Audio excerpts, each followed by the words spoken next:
तो गाइज यहाँ पर हम एक स्टोक्स थ्योरम देख रहे हैं। ये शॉर्टकट तरीके से स्टोक्स थ्योरम है। तो आप में से अगर किसी ने पहले पेपर से पहले अभी तैयार हो चुकी हो अगर आपकी अच्छे मेथड से, तो इसको ना करें, क्योंकि इसमें थोड़ा रिस्क है करने में, क्योंकि टीचर नंबर दे या ना दे, वो हो सकता है कुछ उनको दिक्कत हो, लेकिन मेथड सही है, करने का मेथड सही है। ये बुक भी आप रेफ़र कर सकते हो, ये एच के दास बुक से किया हुआ मेथड है, ठीक है।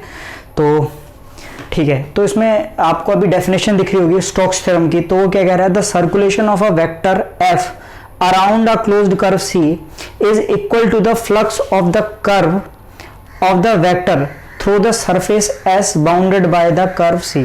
ठीक है, ये एक डेफिनेशन है। दूसरी एक और डेफिनेशन है कि जैसे कि surface integral of a component of a curve F, ठीक है, along the normal to the surface taken over the surface S bounded by the curve C is equal to the line integral over the vector point function f taken along the closed curve C।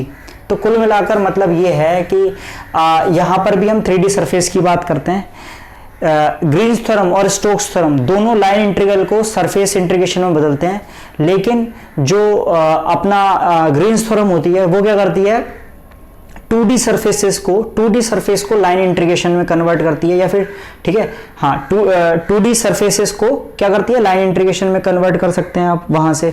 और यहां पर क्या है, मतलब 2D surface की relation है line integration के साथ, और जो स्टोक्स थ्योरम है वो क्या है, 3D सरफेसेस की रिलेशन है लाइन इंटीग्रेशन के साथ। तो इसका मतलब यह है कि जैसे एक बॉल है, उसको आपने आधा काट दिया, अब नीचे का जो पार्ट होगा वो क्या होगा, एक सर्कुलर पार्ट होगा। जैसे कि अब आप एक डायग्राम देख रहे होगे साइड में, या फिर हाँ इस डायग्राम में भी आप देख सकते हो कि अगर आप ऊपर से उस बॉल को ऊपर का जो पार्ट है वो 3D पार्ट है, और जो नीचे का पार्ट है, जो नीचे का पार्ट है वो क्या है उसका, वो आपका एक लाइन है, एक कंटूर है, ठीक है, सी है। तो यहां पर वही बात की गई है कि आपका जो एफ डॉट डी आर है उस नीचे वाले पार्ट के लिए, वो पार्ट के लिए जो एफ डॉट डी आर है वो जो होगा वो बराबर होगा curl of F over the whole surface, जो ऊपर वाली जो सरफेस है उसके लिए, ठीक है। तो ये होगी इसकी बेसिक डेफिनेशन। अब इसके प्रूफ के ऊपर आ जाते हैं। तो प्रूफ में आप हम आरएचएस से स्टार्ट कर रहे हैं, ठीक है, आरएचएस से स्टार्ट कर रहे हैं।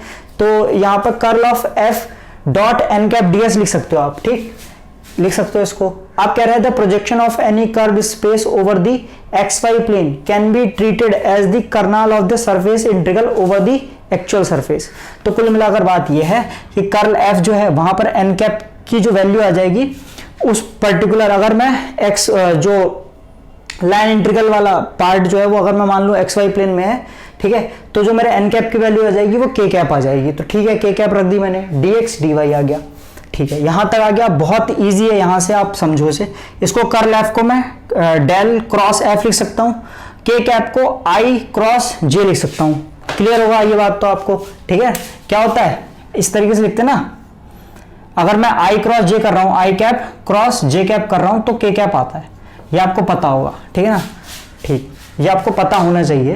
तो ठीक है, उसके बाद आपने ये लगा दिया, ये क्या है, scalar four product, scalar four product की होता है ये, ठीक है। ये क्या होता है, A cross B dot C cross D जो होता है उसकी आइडेंटिटी इस तरीके से आप खोल सकते हो, ठीक। तो ये खोला आपने, तो यहां पर क्या है, del dot I cap, del dot I cap, del dot I cap अगर आप करोगे तो आपको क्या मिलेगा, डेल ओवर डेल एक्स मिलेगा। सिर्फ एफ डॉट जे कैप करोगे तो सिर्फ जो वाई वाला कंपोनेंट होगा इस एफ का वो मिलेगा। तो मान लो वाई एफ वाई मिल रहा है, ऐसे यहां पर आप जब कर रहे हो डेल डॉट जे तो डेल ओवर डेल वाई मिल रहा है, और एफ डॉट आई कैप कर रहे हो तो इसका एक्स कंपोनेंट मिल रहा है, ठीक है, यहां तक आ गई बात। और डी एक्स डी वाई है ही। अब ये जो पार्ट है, ये जो पार्ट है ये कहां से आ रहा है, ये सिमिलर पार्ट है किसका, ग्रीन्स थ्योरम में। यहां पर क्या कर दिया, ग्रीन्स थ्योरम लगा दिया हमने, ग्रीन्स थ्योरम, यही सिमिलर पार्ट आता है ग्रीन्स थ्योरम में, ठीक है। तो ग्रीन्स थ्योरम में ये पार्ट आता है, तो इस पार्ट, ये पार्ट किसके इक्वल होता है, इस पार्ट के, है ना, ग्रीन्स थ्योरम से। फ्रॉम ग्रीन्स थ्योरम ये जो चीज होगी ये पूरी ये इसके बराबर हो जाएगी, ठीक है, ये इसके बराबर हो जाएगी। और इस चीज को मैं और क्या लिख सकता हूं, मतलब इसको और लिख सकता हूं, F x i cap plus F y j cap dot dot d x i cap d y j cap और इसको फिर नीचे लिखता हूं F.dr/c। यही तो प्रूफ करना था, प्रूफ हो गया। सिंपल, बहुत इजी तरीका है, इससे इजी कोई तरीका नहीं है स्टोक्स थ्योरम को प्रूफ करने का, ठीक है। बस ये है कि टीचर्स को हमारे समझ में आ जाए, क्योंकि इसमें ये थोड़ा शॉर्टकट उनको लगेगा, और ऑब्वियसली शॉर्टकट है थोड़ा सा, ठीक है, क्योंकि हम ग्रीन्स थ्योरम का डायरेक्ट अप्लाई कर दे रहे हैं यहाँ पर। तो आई होप ये वीडियो आपके लिए हेल्पफुल रहा होगा। इसके भी हम एग्जाम्पल करेंगे, ठीक है। Thanks for watching this video, thank you.